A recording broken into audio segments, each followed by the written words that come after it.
क्यों अपने को नष्ट करना चाहते हो? किसी की भी निंदा की, किसी भी बात की अहम बुद्धि करके वही तुम्हें भ्रष्ट कर देगा, वही बहुत जोर की वृत्ति आपके अंदर दोष की आ जाएगी। इसलिए नो श्रणवन, किसी की भी निंदा कभी भी मत सुनो, तत्काल अंगुली कान में डाल। बहुत बड़ी हानि है इससे। ये 100 बार तो श्लोक आए होंगे ऐसे जिनमें ये वर्णन किया। नो श्रणवन, ये आप सत्संगी हैं, अपने ऊपर आप कृपा करें, कभी किसी की भी निंदा। अरे बहुत विचित्र बात है, निंदा की तो बात जाने दो, अगर भजन करते हो हल्का शब्द निकल जाएगा तो भजन में विक्षेप पड़ जाएगा, हल्का शब्द हो गया तो भजन में विक्षेप पड़ जाएगा। ये हम देखते हैं, शब्द में त्रुटि हो गई तो भजन में, फिर ये लोग जो बड़े बड़े अपराध करते हैं, भगवान जाने इनकी क्या गति होगी। कैसा इनका हृदय है कि ये मुस्कुरा रहे हैं अपराध करके, हल्का वचन निकल जाए जो सम्मान पूर्वक है लेकिन उनके यथायोग्य नहीं है, तो उसमें भजन में अंतर पड़ जाए। नो श्रणवन, एकदम आदेश कर रहे हैं, किसी की कहीं भी निंदा है जो कान में उंगली डालो। इसीलिए जीवन भर एक सूत्र रहा है, असंग, किसी से दोस्ती नहीं रही, क्योंकि जब अपनापन होगा तो खड़े होकर बात करेगा, एक की प्रशंसा करेगा, एक की निंदा करेगा। किसी से भी जरा सी प्रियता से बात कर दो फंस गए। सेवक जी महाराज बहुत सावधानी से कह रहे, तब सुख हरिवंश गुण नाम रसना रटत, और बहुवचन अति दुख दानी। तभी सुख है जब हरिवंश के नाम और गुण को ये वाक इंद्री रटती रहे, ये रसेंद्री स्वाद लेती रहे, और कुछ बोले तो दुख दानी, निश्चित दुख में फंस जाओगे।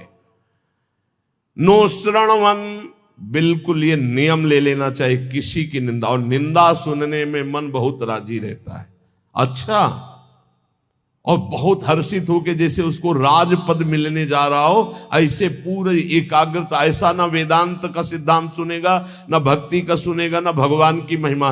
निंदा हो रही है तो खसक के और नजदीक पहुंच जाएगा, पुनः बोलो हम सुना नहीं, और अच्छा ऐसा हुआ, और आगे क्या, पूरा रसास्वादन उसमें डूबे चले जा रहे हो, ये नहीं पता कि ये हमारे सारे पुण्य नष्ट करके नरक का रास्ता बन रहा है।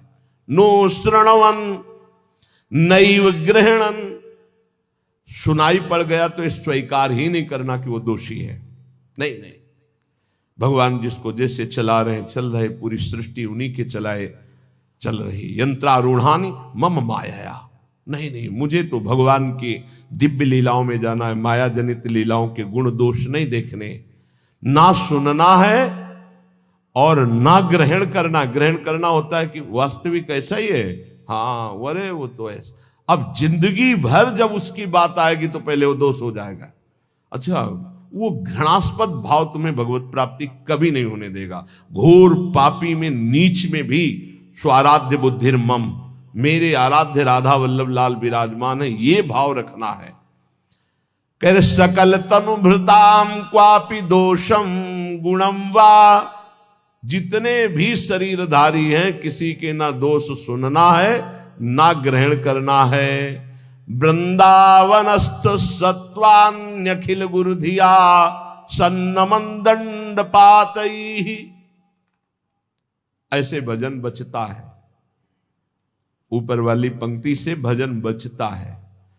परदोष दर्शन, परदोष वर्णन, परदोष श्रवण और परदोष चिंतन, ये सर्वनाश कर देता है, सर्वनाश। सच्ची मानिए, किसी का भी उपहास कभी मत करना, कभी निंदा मत करना, कभी निंदा मत सुनना। नहीं, 100% आप लिख लो, कुछ दिनों में वो आपके ऊपर हावी होगा। किसी के प्रति भी दोष बहुत बहुत बहुत देखा है, बहुत बार देखा है, इसलिए कभी किसी के दोष न सुने, कभी ऐसा ना, नहीं तो फंस जाएगा, फंस जाएगा। माया भगवती इतनी चतुर है कि जानने में नहीं आता कि मैं फंस रहा हूं, जानने में नहीं आता। और वृंदावन में तो कभी भूलकर किसी के प्रति दोष न करे, क्योंकि लाडली जी ने पसंद किया, उसको रखा।